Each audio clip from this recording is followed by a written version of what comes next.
Assalamualaikum warahmatullahi wabarakatuh. Waalaikumsalam. Sambil saya persilakan Pak Jaya, monggo.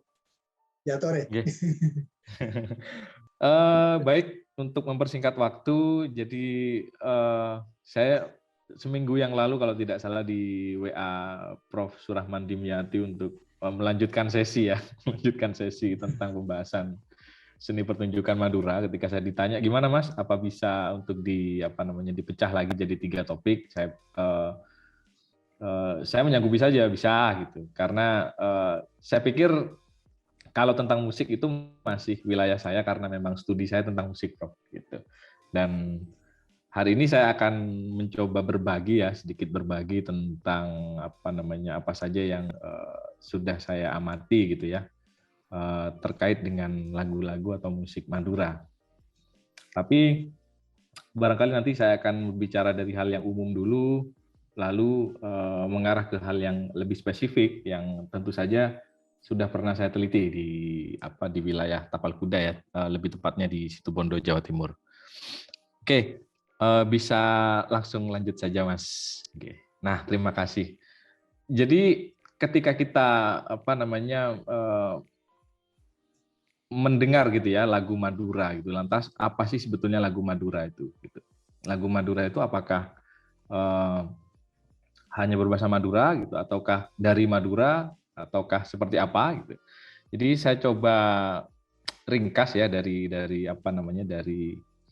definisi lagu itu sendiri. Kalau lagu kan secara musikologi itu bisa digambarkan sebagai ekspresi manusia atau sekelompok masyarakat yang dibingkai dalam suara gitu, dalam nada. Kemudian biasanya di sebuah lagu itu juga mengandung unsur lirikal gitu ya, atau unsur syair gitu.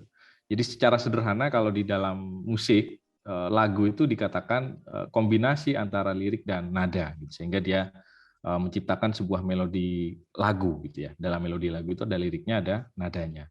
Nah, secara sederhana lagu dimaknai seperti itu. Lantas kemudian apa sih lagu Madura itu?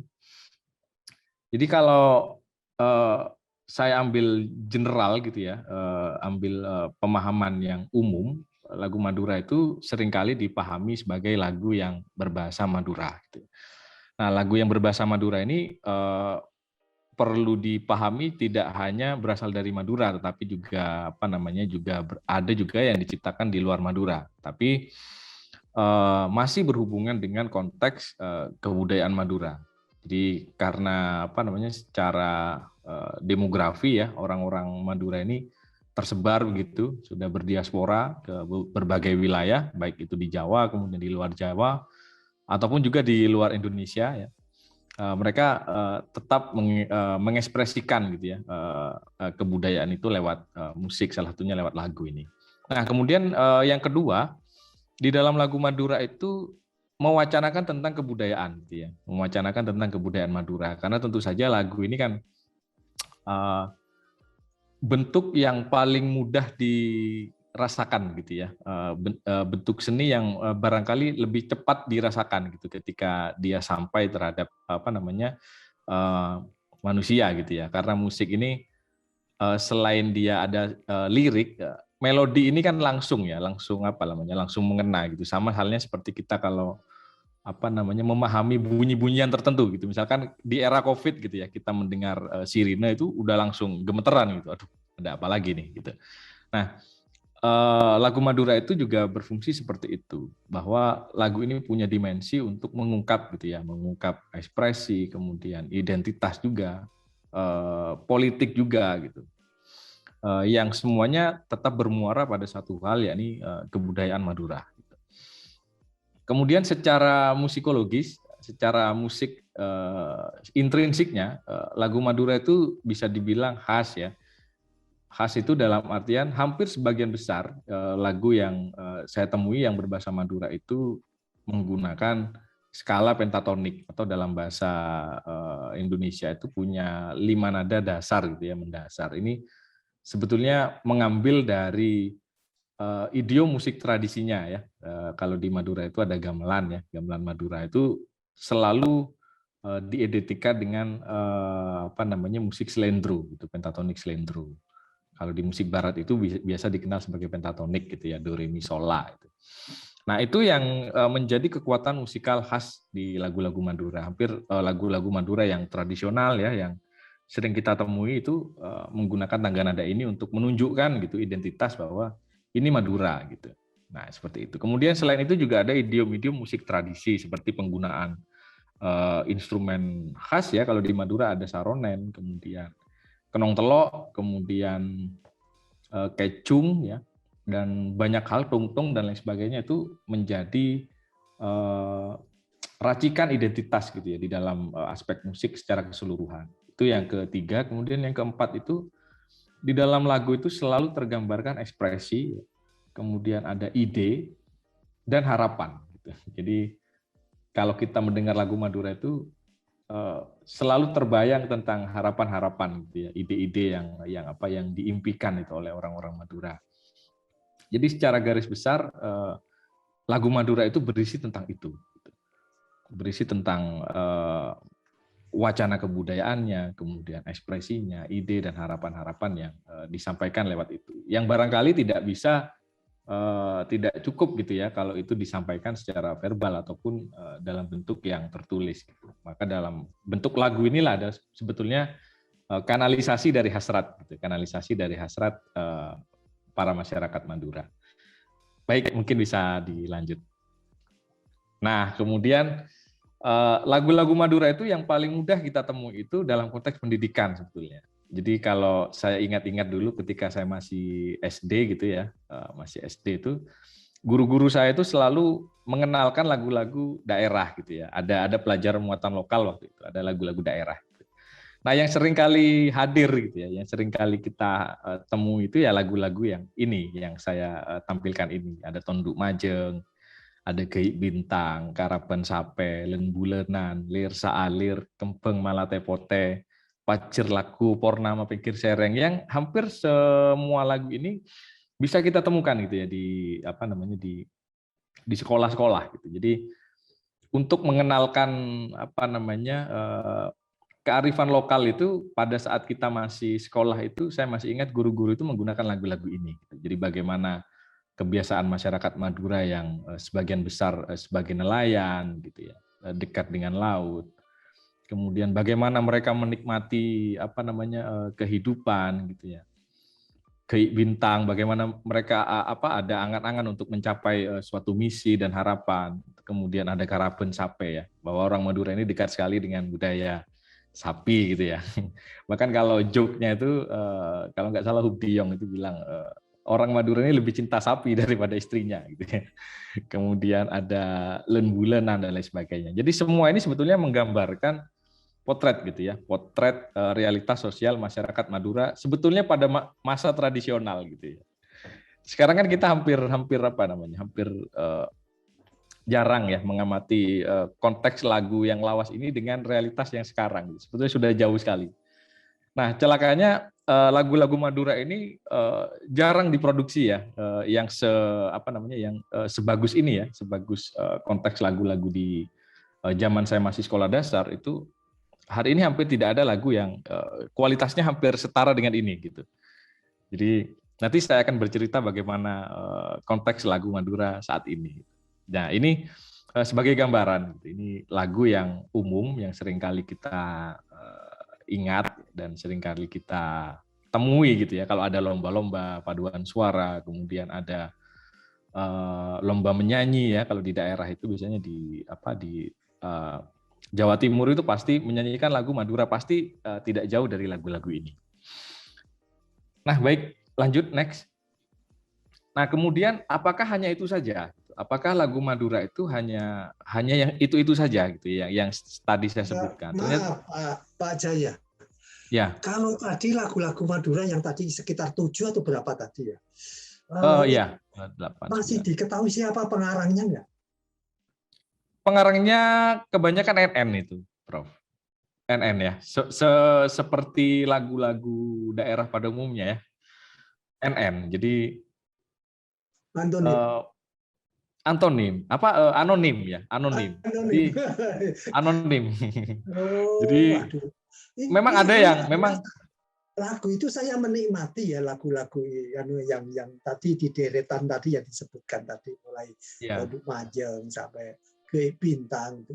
Saya menikmati lagu-lagu itu dan anak-anak juga menikmati gitu. Ya, tapi ya nggak apa-apa ya. Jadi silakan teruskan.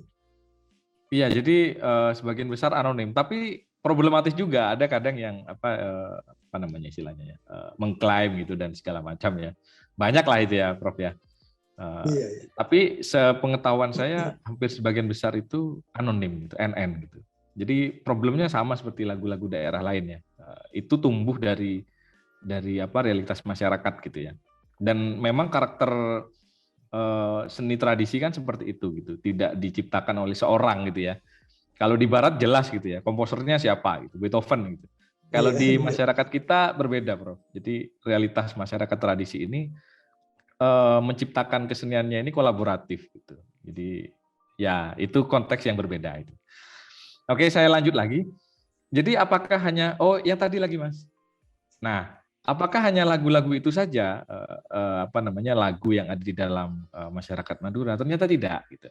Dalam keseharian ya, dalam konteks masyarakat yang tradisional, sebetulnya mereka itu sebetulnya sampai sekarang hingga sekarang itu tetap memproduksi, tetap melestarikan lagu-lagu tradisional ini. Hanya bukan dalam bentuk yang form seperti tadi. Kalau tadi kan bentuknya itu sangat barat sekali ya. Kalau yang tadi kayak Bintang, kemudian Tanduk Majeng dan segala macam, itu semuanya dibentuk atau diformulasikan itu seperti lagu barat gitu ya. Ada refrennya, ada intronya begitu.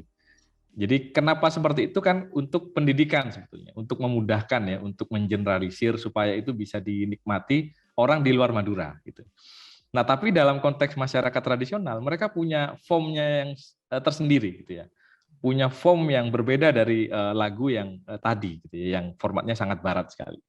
Nah, kalau yang di dalam konteks masyarakat tradisional, ekspresi musikal yang berlagu ini itu diwujudkan dalam 3.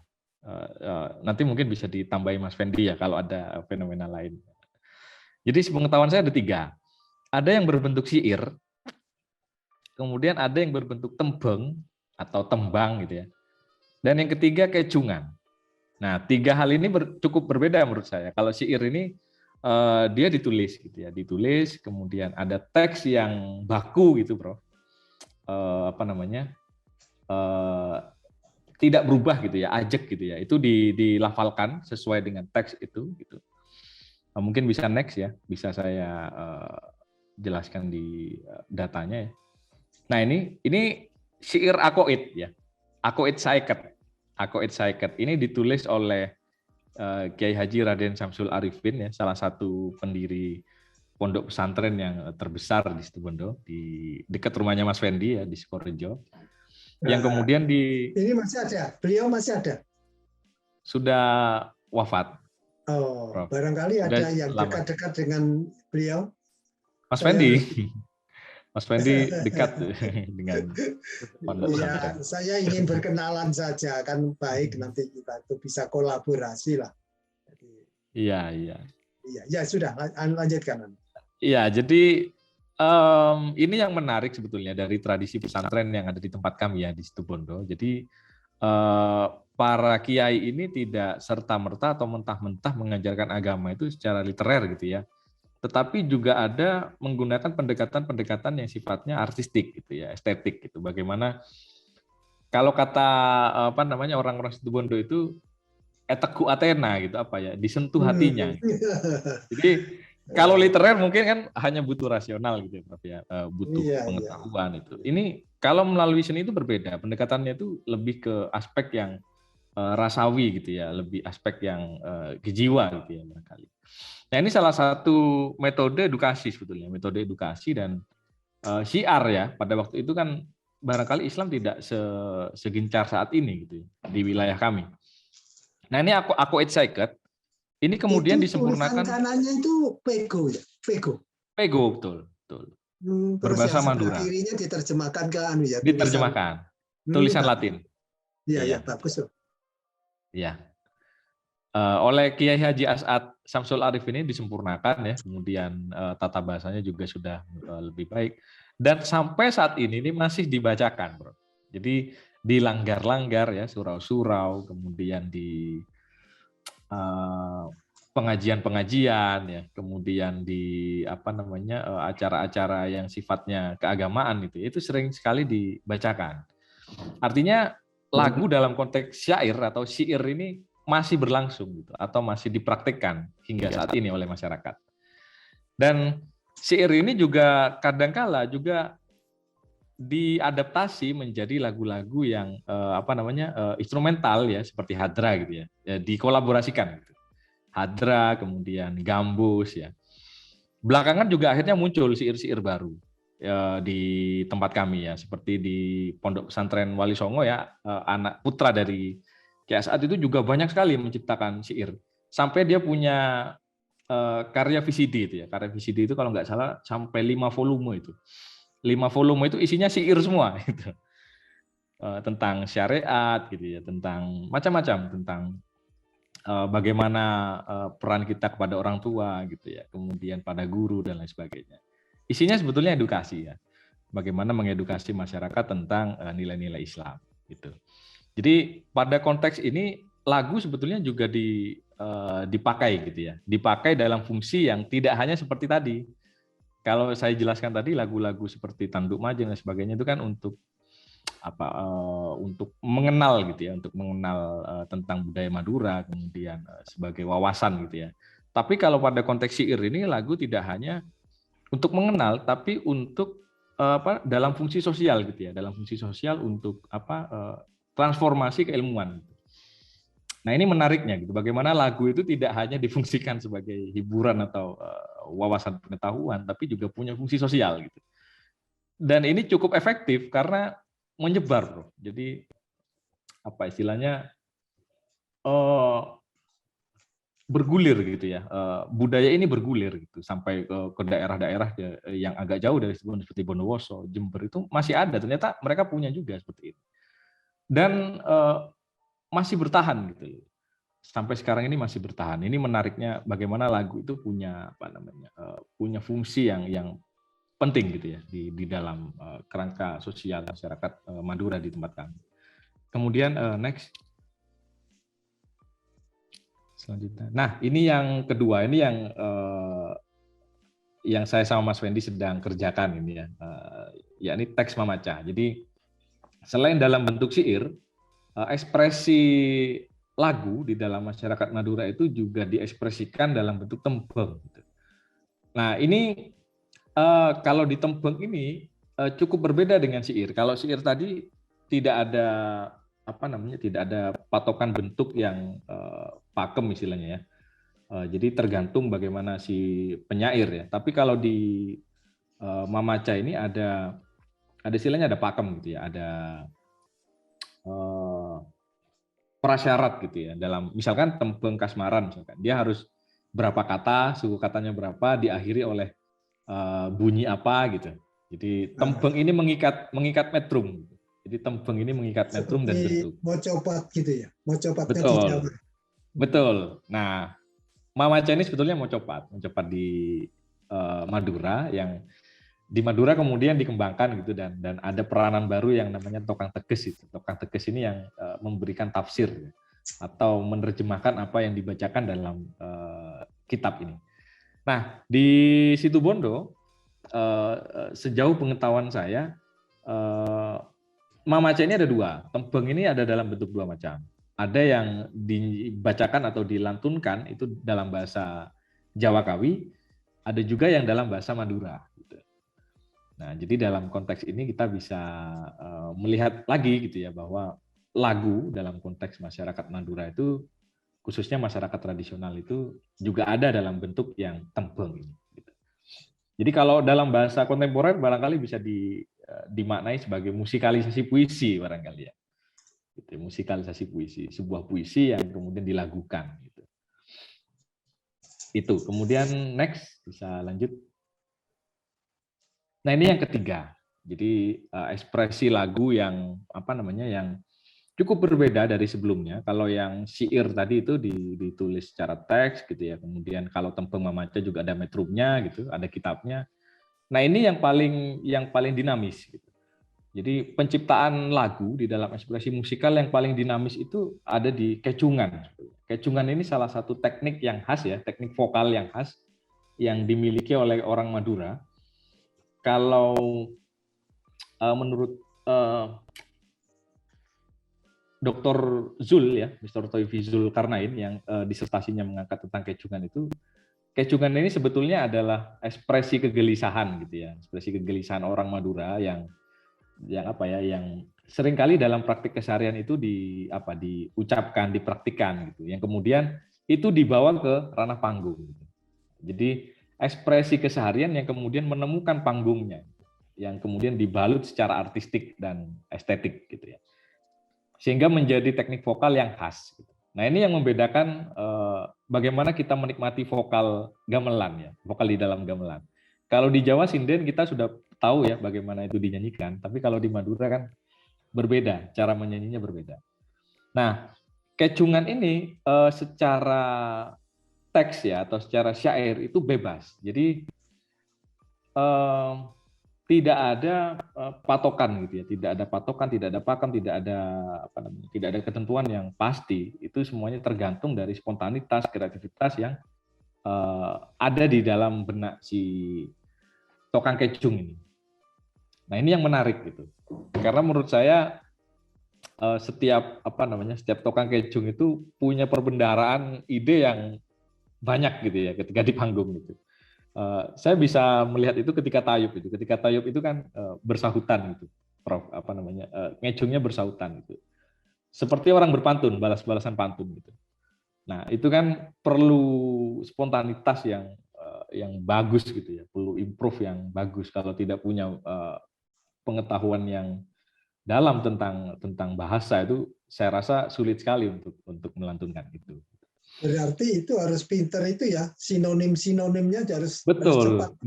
Betul. Metafor itu Iya. banyak sekali Ya. saya temukan itu. Nah, untuk sindiran-sindiran kan harus menggunakan bahasa lain yang dekat-dekat.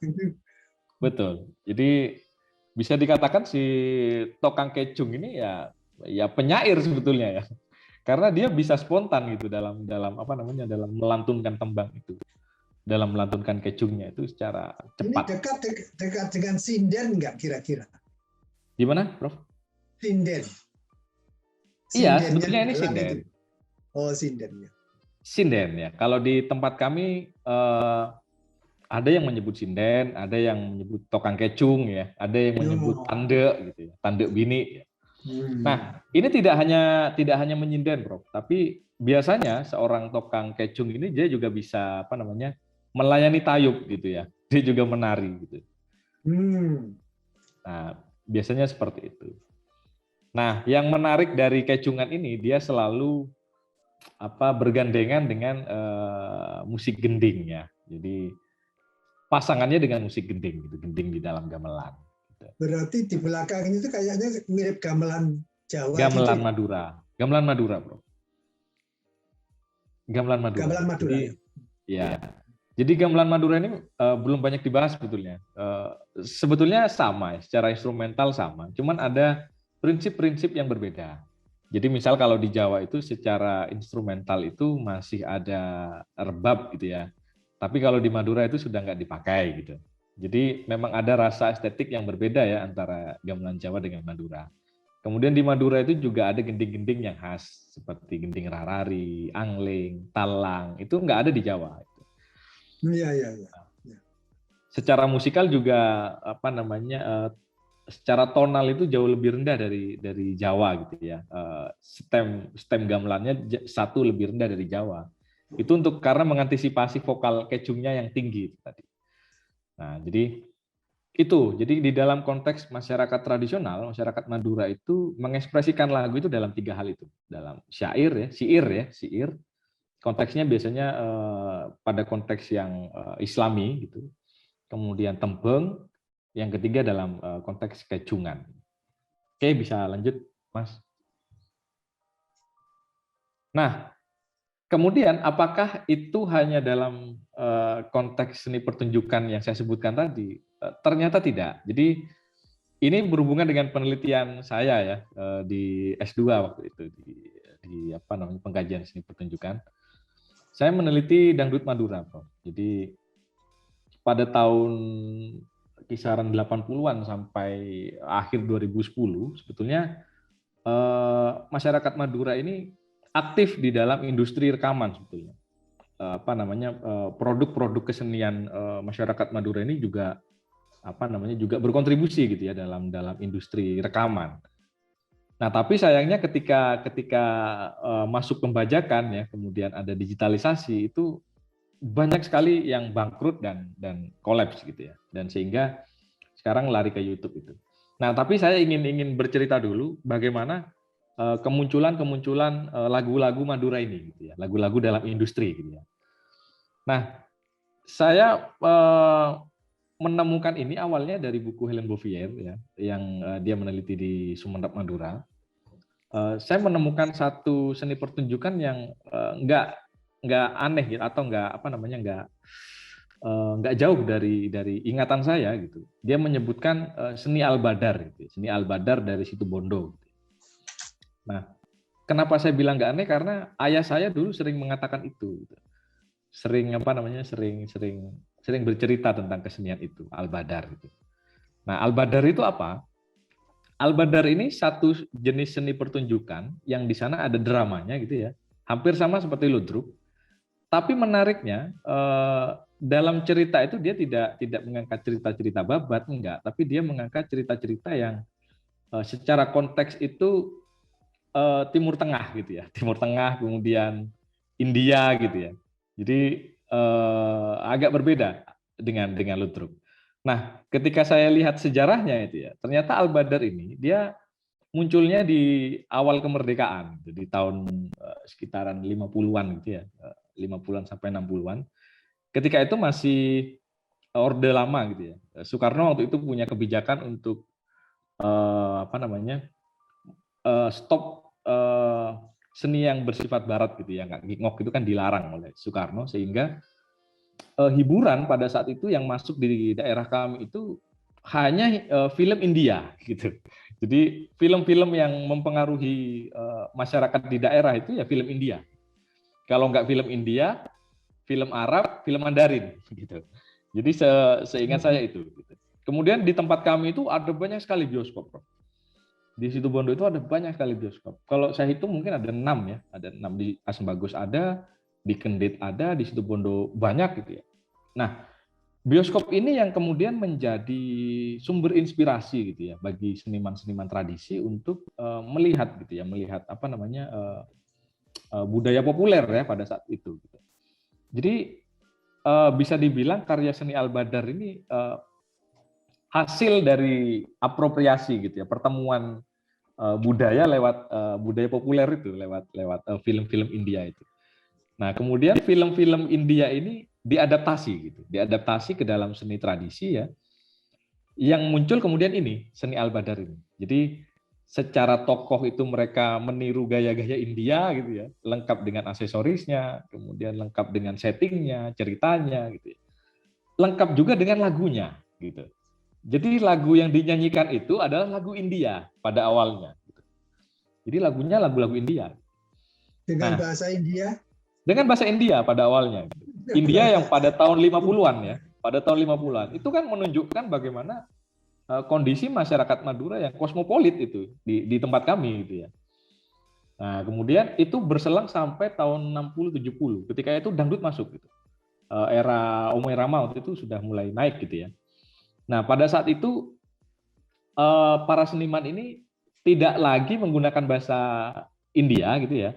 Kemudian mereka mengadaptasi menggunakan bahasa Madura. Nah, ini cikal bakalnya gitu. Kenapa kemudian lagu-lagu berbahasa Madura bergaya India itu banyak gitu.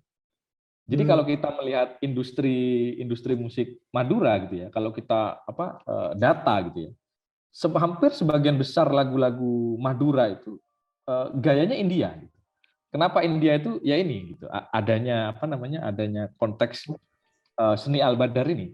Dan ini banyak mempengaruhi juga di Madura gitu. Jadi tidak hanya berkembang di Situbondo, tetapi kelompok Al-Badar ini lama sekali di Madura gitu. Bahkan mereka nggak pulang-pulang gitu, hampir 2, 3 sampai 5 bulan di Madura. Menetap. Dulu namanya itu seni tobong gitu loh, Prof. Kalau di Jawa kayak seni tobong gitu ya. Kalau di Madura bilangnya itu agedong. Agedong. Jadi mereka bertahan di satu daerah itu sampai lama, berkarcis gitu. Nah, ini kemudian juga menginspirasi di Madura. Nah, di Madura pun kemudian ada rombongan yang hampir sama seperti ini. Nah, itu disebutkan oleh Helen Bovier itu di Sumenep waktu itu. Yang membawa itu orang Situbondo, Al-Badar Mahajaya. Nah, lahirlah itu lagu-lagu yang bergaya India, liriknya bahasa Madura gitu. Banyak sekali itu. Nah, dari lagu-lagu yang diciptakan di di dalam seni pertunjukan itu kemudian dilirik gitu. Jadi dari saking banyaknya lagu-lagu yang bertebaran di panggung itu kemudian dilirik oleh produser-produser lokal gitu ya. Nah, ini menariknya yang memproduseri ini teman-teman Tionghoa gitu, saudara-saudara Tionghoa gitu. Jadi apa ya, bisa dibilang ini menarik gitu ya perpaduannya gitu ya. Ada orang Maduranya gitu ya. Produsernya orang Tionghoa gitu ya. Kemudian diproduksi diperbanyak di Surabaya gitu ya. Ini menarik sekali konteks penciptaannya gitu. Nah, itu banyak diproduksi. Di tempat kami itu kalau tidak salah waktu itu ada sekitar 5 distributor, awalnya distributor kaset ya. Distributor kaset kaset pita Madura itu mereka merekam dengan kondisi yang sangat minimalis, kemudian kaset itu digandakan ya, digandakan di Sumenep, digandakan di Jember ya. Dulu ada Pinocchio namanya, Pinocchio Record. Nah, Pinocchio Record ini yang banyak berjasa gitu ya, banyak berjasa di industri musik gitu. Karena mereka yang mengangkat lagu-lagu dari Al-Badar ini. Digandakan, kemudian itu dibawa ke Surabaya. Sampai di Surabaya juga akhirnya melahirkan konten-konten yang sama, karya-karya yang sama. Muncul CHGB Record, kemudian Perdana Record. Mereka juga punya konsen di situ. Jadi mereka tidak hanya membuat lagu-lagu yang dangdut nasional ya, tapi juga mengakomodir lagu-lagu Madura. Jadi kalau bisa dibilang itu yang memantik itu sebetulnya seniman-seniman di daerah Tapal Kuda ini. Seniman Al-Badar ini, karena produksi lagunya banyak, kemudian diakomodir oleh industri yang ada di Surabaya, hingga lahirlah banyak karya-karya itu, karya kaset pita pada waktu itu. Mungkin bisa di next slide-nya. Nah, ini salah satunya. Jadi dari Al-Badar kemudian lahirlah industri dangdut Madura. Nah, kalau kita lihat judul lagunya ini kan sebetulnya nggak asing ya. Talang, ini kan genting. Kemudian ada Duh Angin, itu kan lagu-lagu yang sering. Yale, Setanang Poteh, Ate Tak Nyangka. Ini ada satu yang saya garis bawah ya, Ate Tak Nyangka, kemudian ada Yusuf itu. Itu artinya lagu ini diciptakan ketika Al-Badar ini membawakan cerita Nabi Yusuf gitu. Jadi ketika cerita Nabi Yusuf itu para seniman ini membuat lagu judulnya Ate Tak Nyangka gitu. Nah, orang-orang itu nggak ngeh dengan judul Ate Tak Nyangka, tapi ingat dengan Yusuf itu. Oh, Ate Tak Nyangka ini cerita Al-Badar yang Nabi Yusuf gitu. Jadi bisa dikatakan lahirnya industri dangdut Madura atau lagu-lagu Madura itu dicikal bakali oleh seni pertunjukan. Gitu. Jadi alih wahana gitu ya dari seni pertunjukan kemudian dibawa ke industri rekaman. Bisa lanjut? Nah, ini produksi tahun 90-an ya, 90-an sampai 2000-an awal ini kayaknya. Dangdut Madura ini. Nah, ini juga sama ya. Tapi pada periode ini, pada periode 2000-an itu sudah tidak lagi banyak didominasi oleh gaya-gaya yang India ya, tapi juga ada yang baru gitu ya. Jadi mulai dinamis gitu, bentuk musiknya itu sudah mulai dinamis gitu ya. Ada yang menyerupai lagu dangdut gitu ya, ada yang menyerupai lagu-lagu Melayu gitu. Jadi sudah mulai bervariasi. Next lagi Mas. Nah, ini juga ada yang menggunakan kendang kempul gitu. Nah, sebetulnya dulu pada tahun 90 2000-an itu daerah kami di Situbondo itu saingannya ketatnya itu Banyuwangi sebetulnya. Persaingan industri musiknya itu ketat sekali dengan Banyuwangi gitu ya. Jadi Banyuwangi buat kendang kempul gitu, Madura juga buat kendang kempul gitu. Gitu. Dan yang memproduksi itu tidak hanya dari tempat kami tapi juga Surabaya gitu ya. Surabaya, ke Malang gitu. Dari beberapa cerita para seniman dangdut itu mereka banyak di Bon dulu katanya. Saya dulu di Bon Malang Mas, produser ini gitu. Kemudian saya pernah ke Jakarta diproduseri oleh ini gitu. Bahkan juga ternyata Banyuwangi juga memproduksi juga gitu. Label-label rekaman Banyuwangi itu dulu juga sempat memproduksi lagu-lagu Madura juga gitu. Jadi masih kalau bisa dibilang itu masih sama gitu lah ya, produksi industri musiknya itu masih sama seperti Banyuwangi. Tapi setelah tahun 2010 akhir, seniman Madura ini nggak konsisten gitu ya, karena sudah banyak dirugikan oleh pembajakan gitu, kemudian industrinya juga ambruk semua gitu. Mereka nggak bisa survive gitu. Bedanya dengan Banyuwangi, Banyuwangi bisa langsung pulih gitu ya. Mereka bisa langsung skill up dan merebut ruang yang baru gitu. Ruang virtual itu direbut oleh teman-teman di Banyuwangi. Nah, ini yang senjakalanya gitu ya. Senjakala seniman Madura ketika 2010-an akhir. Nah, kalau teman-teman mungkin pernah mendengar lagu ini ya, lagunya Yus Yunus yang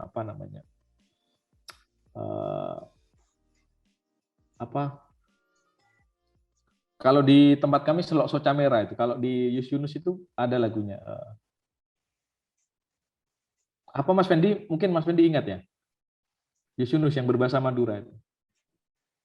Sapu tangan merah ya, sapu tangan merah ya Prof ya. Mungkin pernah dengar teman-teman ya. Sapu tangan merah gitu. Tante mata deritika itu. Nah, itu sebetulnya konteks lagu itu awalnya itu digunakan di Al-Badar gitu. Di drama Al-Badar gitu ya. Dengan judulnya itu dulu awalnya Selok Soca Merah. Nah, kemudian itu terkenal dan itu digubah gitu oleh Yus Yunus itu dengan judul Sapu Tangan Merah, dan itu yang kemudian lebih dikenal gitu ya di kancah musik nasional. Tapi kalau kita lihat sejarahnya itu sebetulnya lagu itu awalnya namanya Selok Soca Merah gitu, dan itu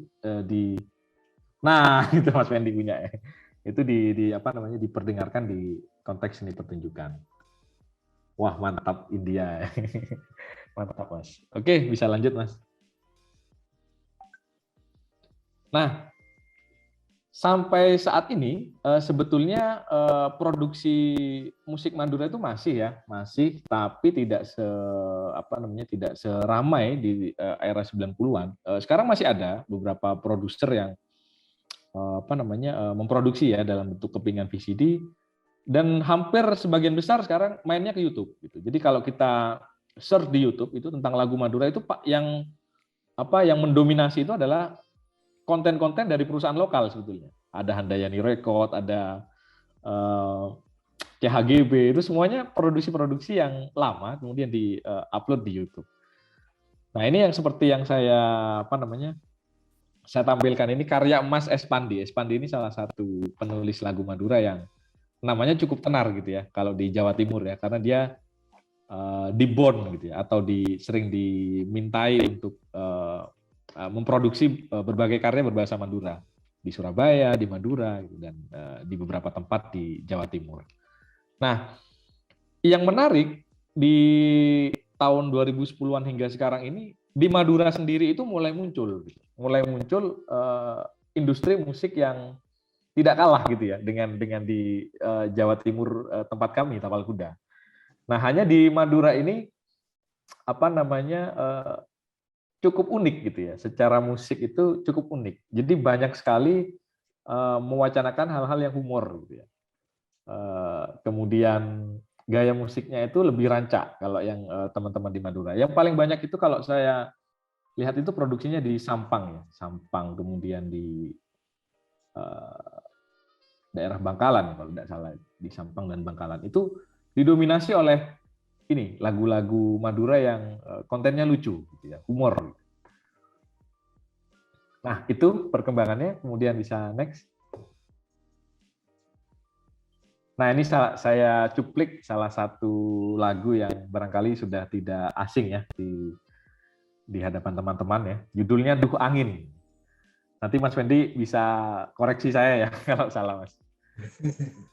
Duh angin, depa aki, salam kerong, dek Madura. Jadi dari lagu ini kita bisa melihat bagaimana perasaan atau kondisi gitu ya, kondisi psikologis orang-orang di tempat kami gitu ya, di perantauan gitu ya, bisa dibilang kan masyarakat perantauan ya, orang Madura yang bermigran ke Jawa Timur bagian timur, Tapal Kuda. Bisa di next Mas, kita lihat liriknya. Nah ini Prof lagunya, ini saya cuplik dengan translasi yang ya barangkali nanti bisa dikritisi sama Mas Fendi. Jadi lagu ini sebetulnya mengimajinasikan ya perasaan seorang perantau gitu ya, perantau Madura yang lama meninggalkan tanah leluhurnya untuk mencari nafkah gitu ya, mencari pekerjaan, mencari penghidupan yang lebih layak gitu. Di tempat sebagaimana yang kita tahu, orang-orang Madura di perantauan ini tidak mudah gitu ya menjalani hidupnya. Mereka harus bekerja keras ya sebagai buruh, sebagai tawanan perang ya pada masa itu ya. Nah, kemudian kita bisa lihat liriknya yang sangat mendalam ya menurut saya. Wahai angin, sampaikanlah salam rindu pada Madura. Salam untuk ayah, ibu, juga kepada saudara semua. Bisa dibayangkan dia harus meninggalkan semua sanak keluarganya untuk merantau. Yang barangkali di sana dia nggak tahu ya, ada apa, kemudian dia kenal sama siapa, nggak ada sanak saudara, nggak ada kerabat. Kemudian dia juga bercerita tentang seorang saudara termudanya, saudara termuda dipanggil si Kalungani, gitu ya, adikku. Pikiran rindu selalu terbayang, ingin ku segera bertemu. Kain jarik berpola batik Madura, berbaju kuning, kancingnya terbuat dari koin emas. Nah ini bisa dibayangkan konteksnya ya, Prof. Lagu ini dibuat pada konteks masa kolonial barangkali ya. Bersanggul dihiasi bunga tanjung, memakai gelang di kakinya. Ini tidak ada ya kalau kita membayangkan perempuan Madura hari ini ya tidak ada seperti ini. Ya masa kecil saya masih banyak melihat ya, jadi orang-orang Madura pakai pinggulnya. Ya, berkalung manik di dadanya menambah kecantikan paras wajahnya, lambaiannya lemah gemulai, lirikan matanya tajam, menggunakan adat Maduranya. Sungguh terpuji sikapnya, teladannya. Kalung manik wahai adikku. Jadi bisa dibayangkan bagaimana kondisi psikologis gitu ya, kondisi psikologis orang Madura ketika di perantauan. Barangkali lagu ini ya menjadi semacam kanalisasi untuk melepaskan hasrat kerinduan itu gitu ya. Kepada sanak saudara yang ada di Madura. Nah, sebetulnya konteks lagu yang seperti ini hampir ada di kultur kultur masyarakat Indonesia yang punya budaya merantau sebetulnya, Prof. Saya pernah punya cerita ketika saya ke Padang itu. Ketika saya ke Padang, saya nggak mencari rendang, saya nggak mencari apa, saya pergi ke pasarnya, saya cari toko kaki lima yang menjual kaset-kaset itu, VCD itu. Saya borong kasetnya itu. Saya beli 10 hingga 15-an VCD waktu itu ya. Kemudian saya melihat itu seperti apa sih lagu-lagu yang didengarkan atau diekspresikan oleh orang-orang Padang, Minang. Ternyata sama gitu. Pulanglah udah gitu ya. Judul-judulnya itu hampir sama gitu. Ini kok sama ya gitu kan. Iya, kerinduan. Ternyata ketika saya tanya gitu ya, Mas, ini kok lagunya melankolis semua sih, sedih-sedih semua sih gitu. Oh iya Mas, ini kebanyakan dibawa merantau gitu, dibawa merantau oleh orang-orang yang keluar Padang. Gitu. Saya kemudian menemukan kesamaan gitu ya, menemukan koneksi yang sama dengan diri saya. Gitu. Oh iya ya, ternyata barangkali ini sama ya, semacam menjadi obat, gitu ya, obat kerinduan bagi seorang perantau gitu ya, untuk bisa pulang secara imajinasi. Gitu. Nah ini juga dirasakan oleh ayah saya, Prof. Ayah saya itu orang Sumeneb, orang Pabresen. Setiap malam dia nggak pernah nonton sinetron, nggak pernah nonton apa. Yang dia tonton itu ya hanya konten-konten berbahasa Madura. Gitu. Lodruk gitu ya, kemudian ketoprak, kemudian lagu-lagu Madura gitu. Saya menemukan akhirnya, oh barangkali ini ya salah satu obat atau semacam ya bisa dibilang kanalisasi hasrat itu tadi yang tidak bisa tersampaikan ketika dibatasi oleh jarak dan waktu. Oke, bisa next. Ini kayaknya sudah habis. Ya, sekian dari saya. Jadi, waduh, luar biasa ini. Ini baru sekarang ini saya mengikuti ya, penjelasan detail ya. Nah, ternyata musik Madura itu luar biasa kalau dilihat dari sejarahnya, mulai dari tadi syair, mau tembang, mau macah, ini sekarang ini sudah berkembang dari India, sekarang sudahan. Nah, ini kan banyak yang hadir ya. Saya belum tidak kenal satu ini, Pak Marlufi Yohan Dinas. ini rekan saya, Prof, dari Oh Situbondo. gitu, ya sudah. Giat budaya. Bu Agustina juga sudah hadir ya. Nah, untuk pertama kali saya memberi kesempatan kepada Pak Fendi ya. Ini kayaknya pengamat yang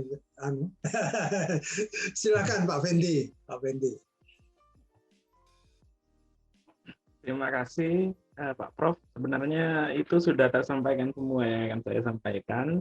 Benar kata Mas Jaya, di Situbondo itu awal mula lagu-lagu Madura itu banyak diproduksi di Situbondo, berbau India, juga berbau modern yang lagu-lagu modern itu dialihwahanakan menjadi berlirik Madura, tapi artinya beda seperti itu. Itu juga banyak. Namun karena sekarang sudah marak seperti itu, musimnya sudah marak akan pembajakan, juga digitalisasi, maka banyak yang gulung tikar. Semua perusahaan recording banyak gulung tikar. Nyambung tadi dari Mas Jaya, ya ada yang berbau India, ini juga ini keluaran tahun berapa ya kalau tidak salah ya, mungkin Mas Jaya juga tahu. Ini saya juga punya, karena saya dulu memang kalau ada lagu Madura, bapak saya itu langsung beli VCD-nya. Ini dari lagu Madura yang diubah, lagu Madura yang dari lirik India diubah menjadi lirik Madura. Ini saya sangat hafal ini. Tabla. India sekali. Tabla. Kalau tidak salah, ya ini syutingnya di sekitar rumahnya Mas Lutfi nih sepertinya. Kalau saya lihat. Jangan-jangan Mas Lutfi ikut itu, Mas? Bisa. Ini yang dari lagu India memang, Prof. Lalu digubah menjadi lirik Madura seperti itu. Barusan saja tahun 2000-an mungkin ini. Saya juga lupa. Ada yang juga dari lirik India tapi agak lama, yang tadi karya Espandi. Ini sebenarnya saya banyak, tapi ada di gudang itu sudah karena tidak musim lagi VCD. Ya, ini juga dari yang India itu, Dok. Yang Prof ini dari India. Terus iya. Ini yang modern, yang dari lagu modern seperti Ngirong deh. Zamannya Inul itu masih, Prof. Oh, zamannya Inul. Jadi ya, ini diubah atau diganti liriknya menjadi lirik Madura seperti itu, sudah mengadaptasi seperti itu, bukan asli seperti Talang, seperti Rarari yang tadi. Kalau yang asli gending itu sepertinya saya juga punya ini.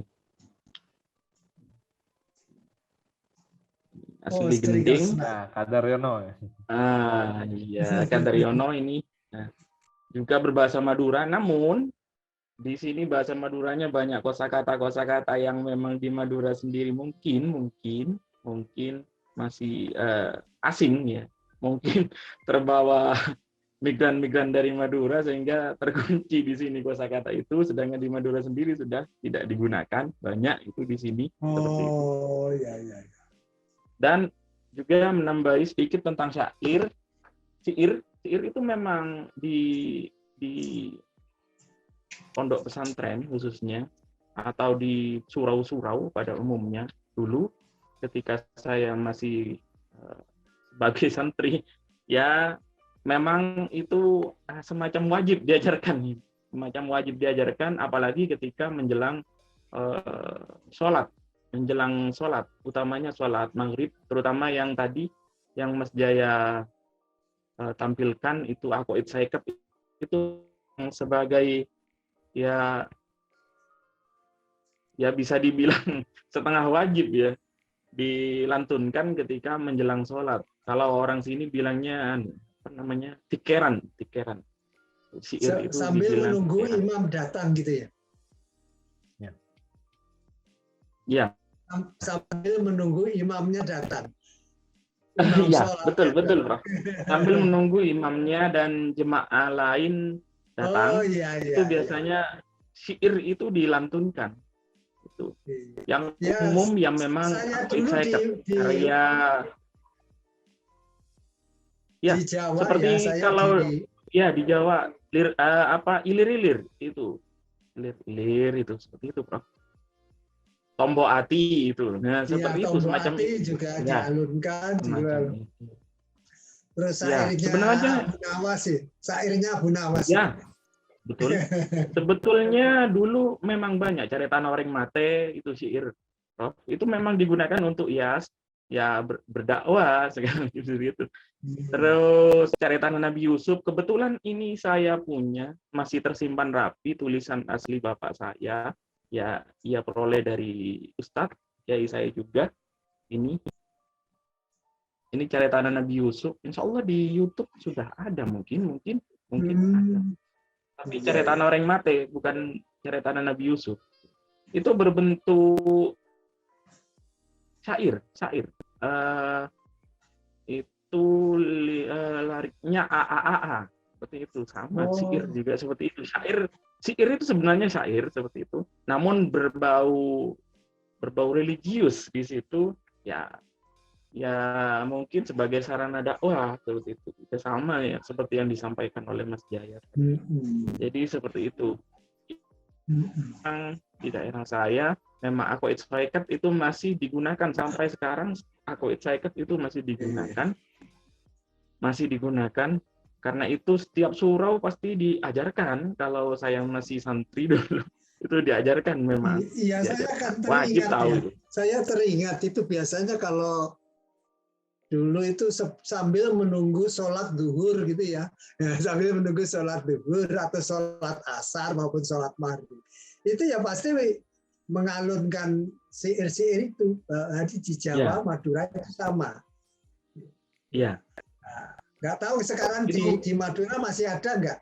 Di Madura kira-kira masih ada nggak membaca syair? Di Madura sendiri saya kurang tahu. Mungkin masih. Kalau di pondok pesantren mungkin masih. Nggak tahu kalau di surau, saya kurang tahu kalau di surau. Nah, mengenai perkembangan musik lagu Madura di Situbondo ya sama seperti yang Mas Jaya sampaikan, memang ada alur-alurnya seperti itu. Jadi ada yang berbau India seperti yang tadi saya langsung berikan tadi sampul cover CD-nya itu ada yang liriknya memang dari lagu India modern lalu digubah atau dialihwanakan jadi Madura. Tetap musiknya itu. Dan ada juga musik-musik modern dari musik-musik judul-judul musik-musik modern dan lalu dialihwanakan jadi Madura. Namun tak sedikit pula, Prof, maaf. Sedikit pula yang memang asli apa itu Mas namanya Mas kalau musik gitu Mas.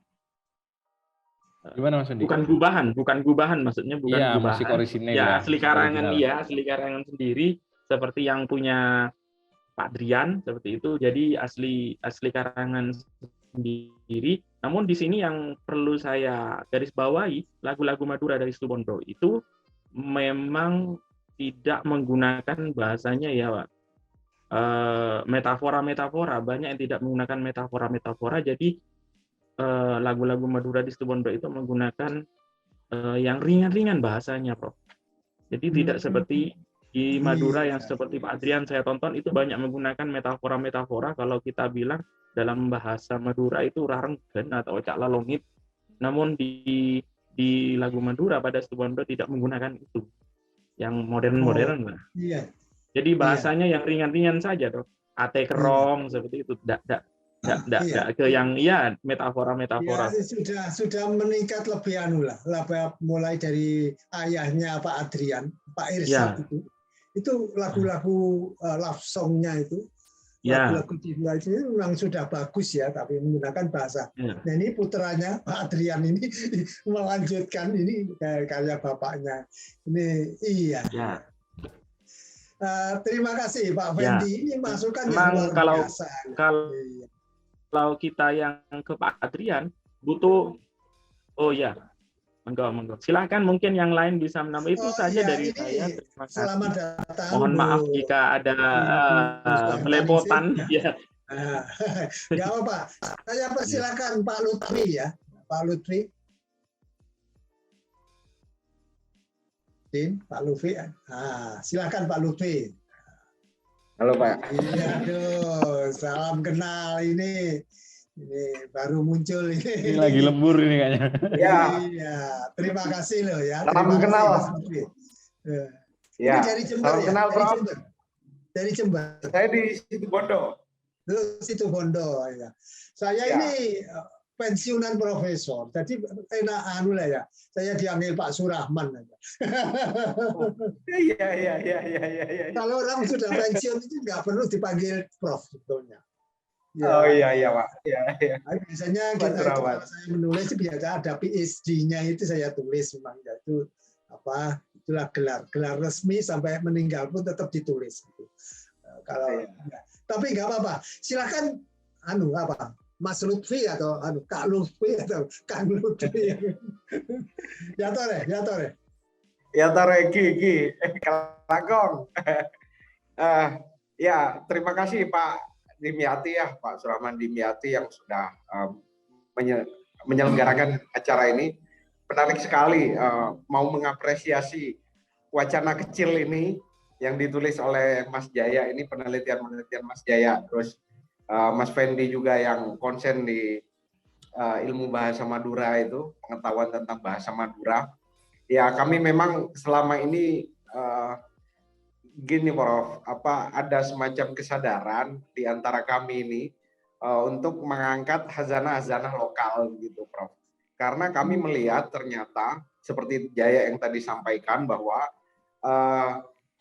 kami selalu, di antara kami teman-teman muda di Situbondo ini selalu menganggap bahwa Situbondo ini adalah daerah terpencil, daerah yang jauh dari kota dan lain sebagainya begitu Prof. Nah kami yang berpendidikan tinggi, katakanlah sarjana dan lain sebagainya, kan mendapatkan pengetahuan-pengetahuan yang saya kira banyak hal lah yang menarik ya dalam kebudayaan di masyarakat Situbondo ini, terutama yang ada hubungannya dengan Madura. Terus kemudian kami coba mengulik-ngulik, kami coba membaca beberapa referensi-referensi tentang Madura, tentang Situbondo dan sebagainya, fenomena-fenomena apa yang sifatnya historis, terus kemudian apa potensi-potensi yang sekiranya itu bisa membanggakan kami gitu loh Prof. Jadi semangatnya ini lebih ke Pak ya, semangatnya bagaimana kami lebih punya kepercayaan diri pada budaya yang berkembang di masyarakat di Situbondo ini atau sebagian dari budaya Madura ini.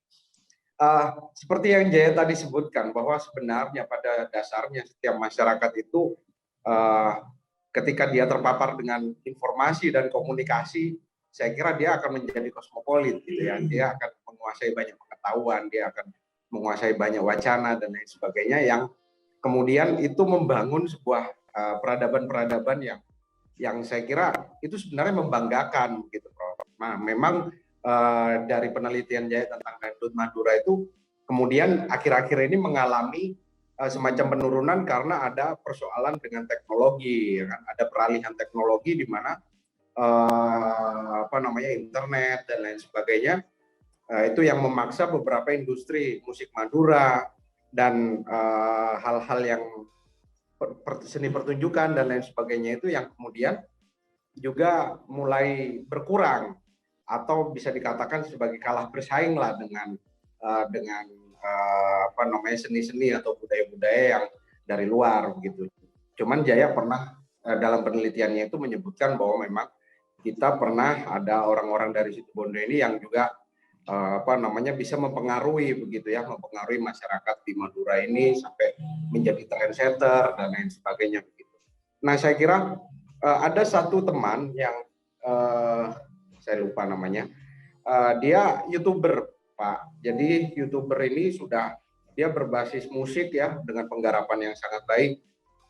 Kemudian dia bisa menjadi mandiri dengan YouTube-nya itu dengan memproduksi apa namanya musik-musik yang dia bisa mengambil genre apapun, misalkan dari reggae, dari ini, dan ada unsur bahasa Maduranya, gitu ada. Kemudian ada tempat-tempat yang tidak jauh dari sekitar kita, ya kan, seperti kayak tadi. Saya tertarik dengan Mas Lutfi ini. Sebetulnya pernah saya rundingkan dengan Mas Jaya ini.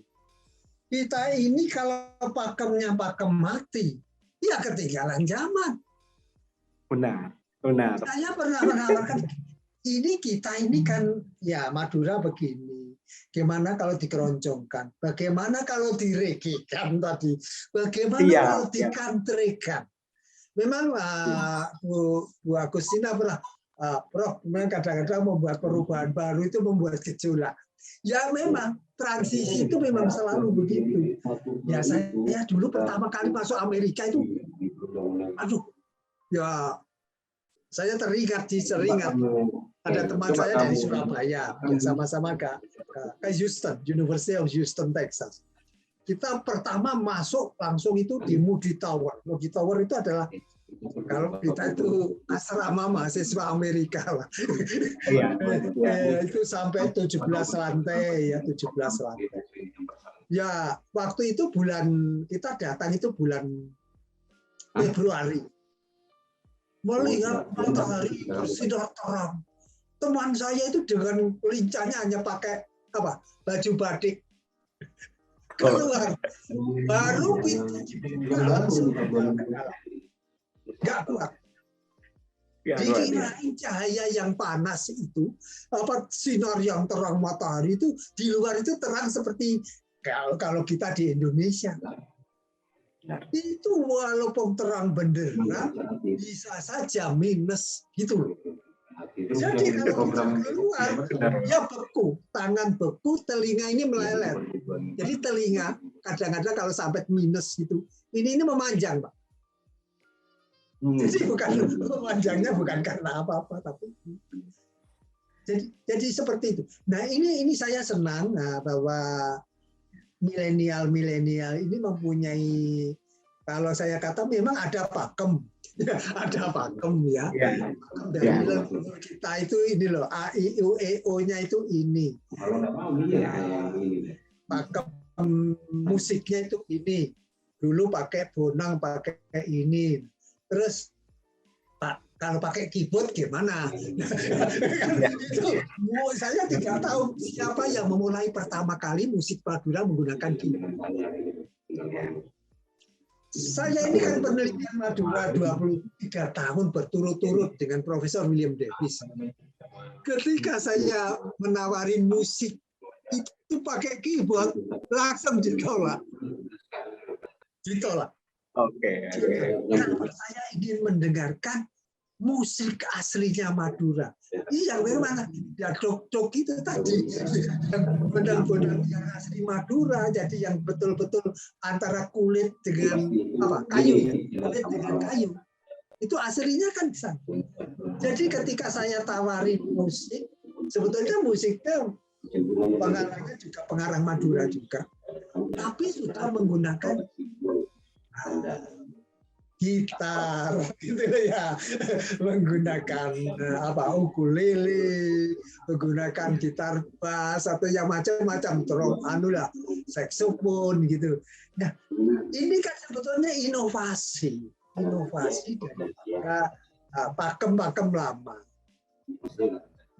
Tapi ya itu silakan saja ya. Kalau saya itu silakan saja. Kita itu berkolaborasi. Kalau kita itu tidak mau berkolaborasi, nah terus musik Madura ini kapan sih bermadura ria di Amerika?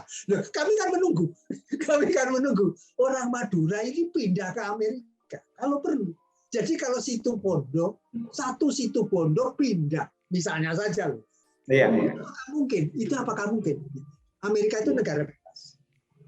Kalau kita punya proposal yang jelas, paket yang jelas, siapa orangnya, detailnya dilampirkan, bisa Pak? Bisa. Kota bisa. Makanya sampai di Iowa,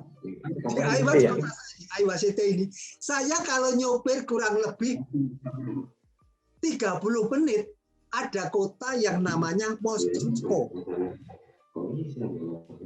Moskow itu kan kota di Rusia. Ibu kotanya Rusia. Jadi ternyata orang Rusia itu beramai-ramai ke Amerika. Kapan mulainya? Ketika Gorbachev itu. Jadi Soviet dulu kan Soviet ya. Namanya kan Soviet dulu ya. Sovietnya rontok, orang Rusia lari ke Amerika besar-besaran. Amerika, ya nggak apa-apa. Pokoknya yang masuk orang yang baik-baik. Jadi masuk Amerika itu, Amerika saringannya satu, pinter-pinter. Pinter-pinter. Terus baik-baik.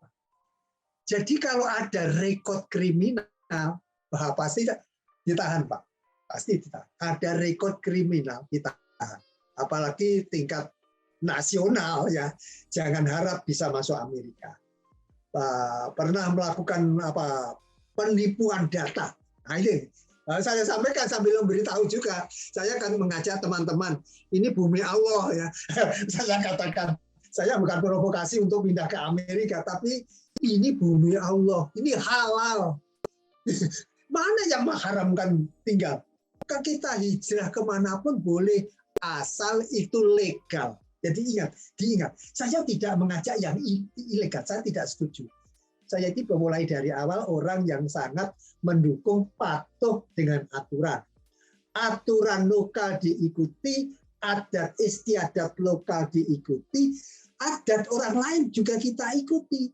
Jadi kalau kita ke Amerika, budayanya Amerika antri, jangan coba nyerobot, Pak. Nah, jangan coba nyerobot antrian. Ya orang sini mengatakan itu tidak marah-marah kepada Bapak, enggak marah. Coba bilangnya begini, un-American. Gimana? Itu kalau sudah dibilang un-American, itu kalau orang sini itu sakit hati, Pak. Kalau dulu saya waktu di Jawa ya, kalau tingkah lakunya nggak sempurna, ora Jowo leko. Ya kan? Ora Jowo. Jadi orang Amerika menggunakan istilah yang sama. Kalau sesuatu yang tidak mengikuti adat istiadat Amerika, itu dibilangnya bukan tidak sopan, tapi dibilangnya un-American.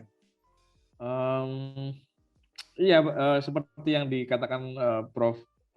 Surahman Dimyati tadi ya, terkait dengan kreativitas gitu ya, untuk tidak terpaku dengan pakem. Sebenarnya kita bisa belajar dari para senior ya. Kalau saya mungkin bisa belajar dari para seniman Al-Badar itu ya. Jadi seniman Al-Badar itu pada masanya itu, pada eranya itu barangkali bisa dianggap gila juga, Prof. Karena pada masa itu ya seni-seni tradisi yang ada di wilayah kami itu ya masih tradisional sebetulnya ya, karena masih berbarengan dengan itu pada waktu itu Orde Baru kan punya ini masing-masing ya, kelompok-kelompok lekra, kemudian jadi itu awalnya les bumi gitu. Lekra kan dengan ketoprak dan ludruknya gitu. Jadi les bumi ini menggunakan Al-Badar itu. Pada masanya itu dianggap gila juga barangkali, karena seperti yang dikatakan Prof. Surahman Dimyati tadi ya, lagu Madura pakai gitar. Nah itu sudah dilakukan di tahun 1950 itu, Prof. Ya, yang Tahun Al-Badar 50 tadi ya? itu sebenarnya mereka sudah ya 50. Sudah 1950 menggunakan sampai instrumen ya, iya. modern ya. Iya, modern. Itu bisa dikatakan juga pembaru juga ya kalau di tempat kami ya. Bagaimana mereka bisa mengapropriasi referensi ya, terutama dari bioskop itu. Budaya populer itu diserap, kemudian diterjemahkan dengan ekspresi yang lokal gitu ya. Ada Indianya, ya ada Arabnya, gitu. Ya ada Tionghoanya, gitu. Ya begitulah gitu. Itu kan sebetulnya realitas ya, realitas yang bisa ditangkap gitu oleh orang-orang lokal. Gitu. Saya kira begitu saja, Pak Jaya. Pak Jaya bisa menyimpulkan 1-2 kalimat. Silakan. Ya nggak boleh Pak, iya, enggak, jadi silakan pesan-pesan apa yang ingin ditawarkan pada teman-teman masyarakat dunia ya, bukan hanya masyarakat Madura, masyarakat Indonesia dan masyarakat dunia, bahwa inilah musik Madura yang ternyata juga bervariasi dan seterusnya. ya, saya pikir kita bisa banyak belajar ya dari leluhur kita ya, khususnya ketika mereka mengekspresikan lewat lagu gitu. Artinya lagu itu tidak hanya sekedar sebagai sebagai pemuas hasrat kesenangan ya, tapi di dalam lagu kita bisa melihat ada daya gitu. Jadi lagu itu sebetulnya ada daya, di mana daya itu juga punya nilai ya, punya nilai dalam hal edukasi, nilai moral, kemudian nilai budaya dan lain sebagainya. Yang itu barangkali sudah hampir kita lupakan ya hari ini ya. Jadi saya ingin mengingatkan bahwa semangat untuk mengembangkan khususnya musik ya atau lagu-lagu daerah itu penting sekali gitu. Paling tidak kita bisa merawat bahasa ya, bahasa Madura yang barangkali sudah jarang sekali digunakan hari ini gitu. Mungkin itu Prof yang bisa saya sampaikan. Terima kasih Pak Jaya, Pak Fendi, Pak Lutfi, Pak Baningsih, dan Pak Hafid juga semua yang atas partisipasinya. Insya Allah kita sambung hari Sabtu malam yang akan datang. Ya, sampai sekian dulu. Selamat malam. Assalamualaikum warahmatullahi wabarakatuh. Salam sejahtera untuk semuanya. Waalaikumsalam warahmatullahi wabarakatuh. Terima kasih Prof. Terima kasih teman-teman semua.